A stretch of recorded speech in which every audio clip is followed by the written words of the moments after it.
नमस्ते दोस्तों, कैसे हैं आप? उम्मीद करता हूँ आप सब ठीक होंगे।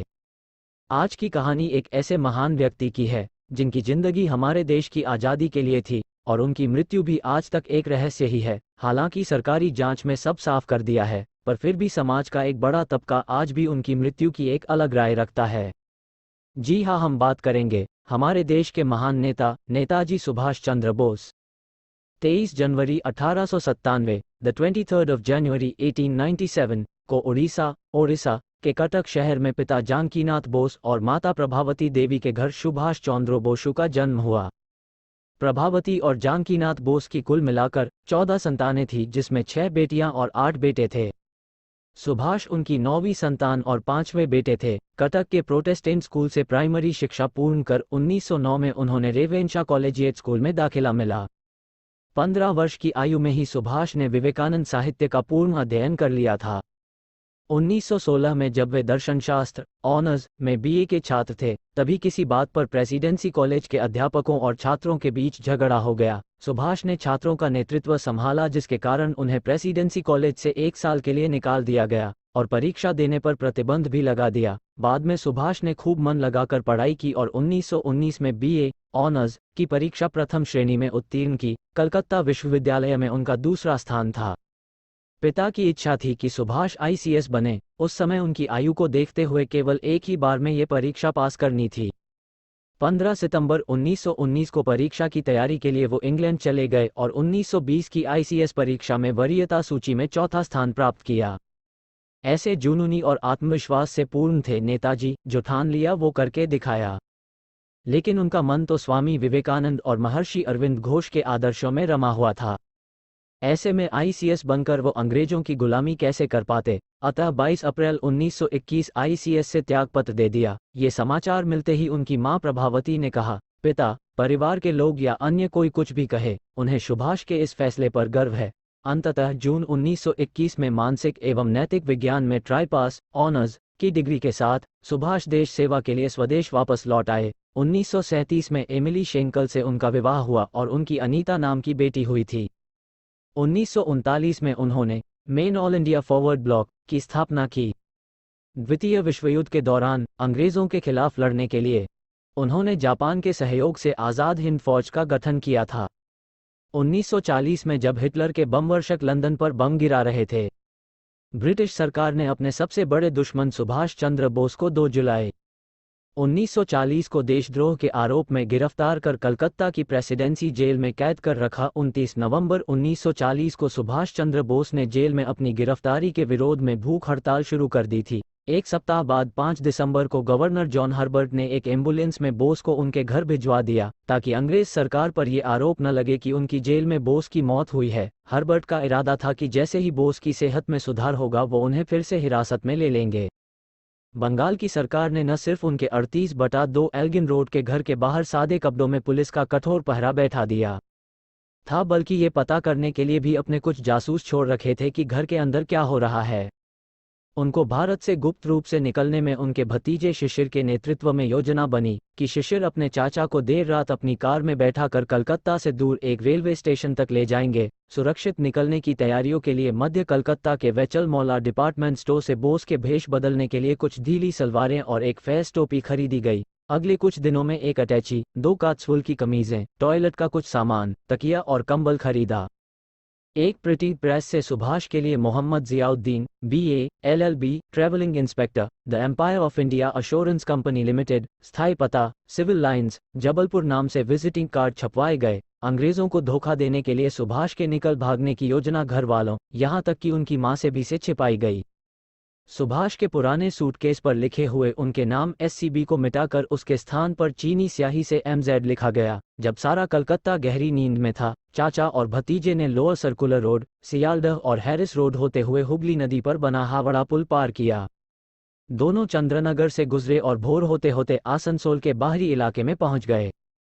सुबह करीब 8:30 बजे शिशिर ने धनबाद के बरारी में अपने भाई अशोक के घर से कुछ 100 मीटर दूर सुभाष को कार से उतारा। अशोक के घर से देर रात सुभाष गोमो स्टेशन से कालका मेल पकड़कर दिल्ली पहुंचे। फिर वहां से उन्होंने पेशावर के लिए फ्रंटियर मेल पकड़ी।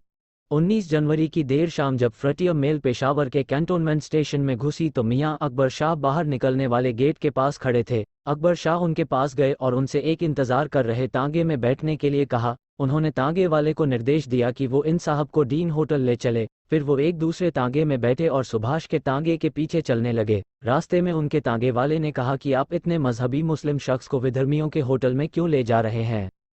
आप उनको क्यों नहीं ताजमहल होटल ले चलते, जहां मेहमानों के नमाज पढ़ने के लिए जानमाज और वजू के लिए पानी भी उपलब्ध कराया जाता है। और इस तरह एक बड़ी चूक होने से बच गई, क्योंकि डीन होटल में पुलिस के जासूसों के होने की संभावना ज्यादा थी। अगले दिन सुभाष चंद्र बोस को आबाद खां के घर पर शिफ्ट कर दिया। सुभाष स्थानीय पश्तो भाषा बोलना नहीं जानते थे, अतः सुभाष ने बहरे होने का ढोंग रचा। सुभाष के पेशावर पहुंचने से पहले ही तय कर लिया गया था कि फॉरवर्ड ब्लॉक के 2 लोग, मोहम्मद शाह और भगत राम तलवार, बोस को सीमा पार कराएंगे। भगत राम का नाम बदलकर रहमत खां कर दिया गया।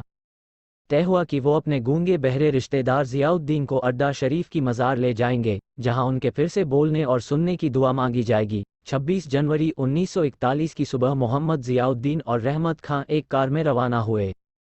दोपहर तक उन्होंने तब के ब्रिटिश साम्राज्य की सीमा पार कर ली। वहां उन्होंने कार छोड़ उत्तर पश्चिमी सीमांत के ऊबड़ खाबड़ कबायली इलाके में पैदल चलते हुए 27 और 28 जनवरी की आधी रात अफगानिस्तान के एक गांव में पहुंचे। वहां से चाय के डिब्बों से भरे एक ट्रक में लिफ्ट ली और 28 जनवरी की रात जलालाबाद पहुंच गए। अगले दिन उन्होंने जलालाबाद के पास अड्डा शरीफ मज़ार पर जियारत की। 30 जनवरी को उन्होंने तांगे से काबुल की तरफ बढ़ना शुरू किया। फिर वो एक ट्रक पर बैठकर बुध खां के चेक पॉइंट पर पहुंचे। वहां से एक अन्य तांगा कर वो 31 जनवरी 1941 की सुबह काबुल में दाखिल हुए। इस बीच सुभाष बोस के एल्गिन रोड वाले घर के उनके कमरे में रोज खाना पहुंचाया जाता रहा। वो खाना उनके भतीजे और भतीजियां खाते रहे ताकि लोगों को आभास मिलता रहे कि सुभाष अभी भी अपने कमरे में हैं। सुभाष ने शिशिर से कहा था कि अगर वो 4 या 5 दिनों तक मेरे भाग निकलने की खबर छिपा गए तो फिर उन्हें कोई नहीं पकड़ सकेगा। 27 जनवरी को एक अदालत में सुभाष के खिलाफ एक मुकदमे की सुनवाई होनी थी। तय किया गया कि उसी दिन अदालत को बताया जाएगा कि सुभाष का घर में कहीं पता नहीं है। 27 जनवरी को सुभाष के गायब होने की खबर सबसे पहले आनंद बाजार पत्रिका और हिंदुस्तान हेरल्ड में छपी। इसके बाद उसे रॉयटर्स ने उठाया, जहां से ये खबर पूरी दुनिया में फैल गई। ये जानकार ब्रिटिश खुफिया अधिकारी न सिर्फ आश्चर्यचकित रह गए बल्कि शर्मिंदा भी हुए। 31 जनवरी को पेशावर पहुंचने के बाद रहमत खां और उनके गूंगे बहरे रिश्तेदार जियाउद्दीन लाहौरी गेट के पास एक सराय में ठहरे। इस बीच रहमत खां ने वहां के सोवियत दूतावास से संपर्क करने की कोशिश की, लेकिन उन्हें सफलता नहीं मिली। तब सुभाष ने जर्मन दूतावास से संपर्क किया। उनसे मिलने के बाद काबुल दूतावास में जर्मन मिनिस्टर हांस पिल्गेयर ने 5 फरवरी को जर्मन विदेश मंत्री को तार भेजकर कहा, सुभाष से मुलाकात के बाद मैंने उन्हें सलाह दी है कि वो भारतीय दोस्तों के बीच बाजार में अपने आप को छिपाए रखें। मैंने उनकी तरफ से रूसी राजदूत से संपर्क किया है। बर्लिन और मास्को से उनके वहां से निकलने की सहमति आने तक बोस सीमेंस कंपनी के हेर टॉमस के जरिए जर्मन नेतृत्व के संपर्क में रहे।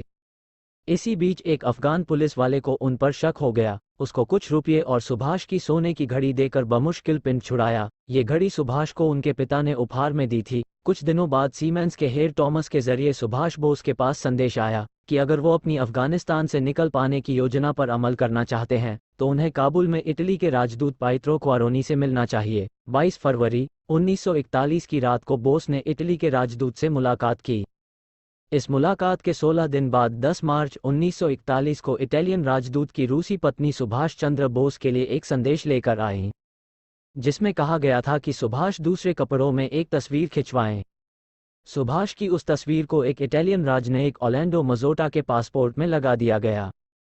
17 मार्च की रात सुभाष को एक इटालियन राजनयिक सिनोर क्रेस्सिनी के घर शिफ्ट कर दिया गया। सुबह तड़के वो एक जर्मन इंजीनियर वेंगर और 2 अन्य लोगों के साथ कार से रवाना हुए। वो अफगानिस्तान की सीमा पार करते हुए पहले समरकंद पहुंचे और फिर ट्रेन से मास्को के लिए रवाना हुए। वहां से सुभाष चंद्र बोस जर्मनी की राजधानी बर्लिन पहुंचे और इस तरह जेम्स बॉन्ड की किसी कहानी जैसी पल पल के अद्भुत रोमांच से भरपूर इस सत्यकथा का सुखद अंत हुआ।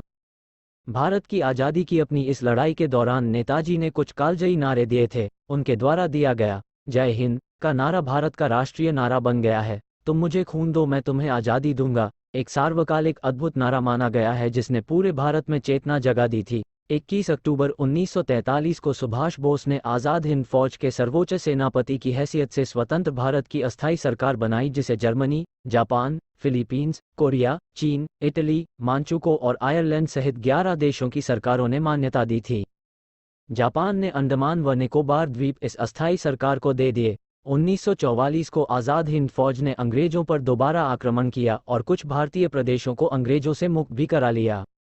कोहिमा का युद्ध 4 अप्रैल 1944 से 22 जून 1944 तक लड़ा गया, एक भयंकर युद्ध था। इस युद्ध में जापानी सेना को पीछे हटना पड़ा था और यही एक महत्वपूर्ण मोड़ सिद्ध हुआ। 5 जुलाई 1943 को सिंगापुर के टाउन हॉल के सामने सुप्रीम कमांडर के रूप में सेना को संबोधित करते हुए नेताजी ने दिल्ली चलो का नारा दिया और जापानी सेना के साथ मिलकर ब्रिटिश व कॉमनवेल्थ सेना से बर्मा सहित इम्फाल और कोहिमा में एक साथ जमकर मोर्चा लिया। 6 जुलाई 1944 को उन्होंने रंगून रेडियो स्टेशन से महात्मा गांधी के नाम एक प्रसारण जारी किया, जिसमें उन्होंने इस निर्णायक युद्ध में विजय के लिए उनका आशीर्वाद और शुभकामनाएं मांगी थी। दोस्तों, 18 अगस्त 1945 को उनकी मौत की खबर आई थी कि वो एक प्लेन हादसे में मारे गए, लेकिन नेताजी की मृत्यु को लेकर आज भी विवाद है। जहां जापान में प्रतिवर्ष 18 अगस्त को उनका शहीद दिवस धूमधाम से मनाया जाता है, वहीं भारत में रहने वाले उनके परिवार के लोगों का आज भी यह मानना है कि सुभाष की मौत 1945 में नहीं हुई थी। आज़ाद हिंद सरकार के 75 वर्ष पूर्ण होने पर इतिहास में पहली बार वर्ष 2018 में भारत के प्रधानमंत्री नरेंद्र मोदी ने लाल किले पर उसकी याद में तिरंगा फहराया था। 23 जनवरी 2022 को नेताजी की 126वीं जयंती थी, जिसे पूरे देश में पराक्रम दिवस के रूप में मनाया जा रहा है। तो दोस्तों, कैसे लगी आपको ये वीडियो पसंद आई है तो लाइक, शेयर और सब्सक्राइब जरूर करें। आपका सपोर्ट हमारा हौसला बढ़ता है ऐसे ही अच्छी वीडियो लाने के लिए। तो दोस्तों, आज के लिए इतना ही।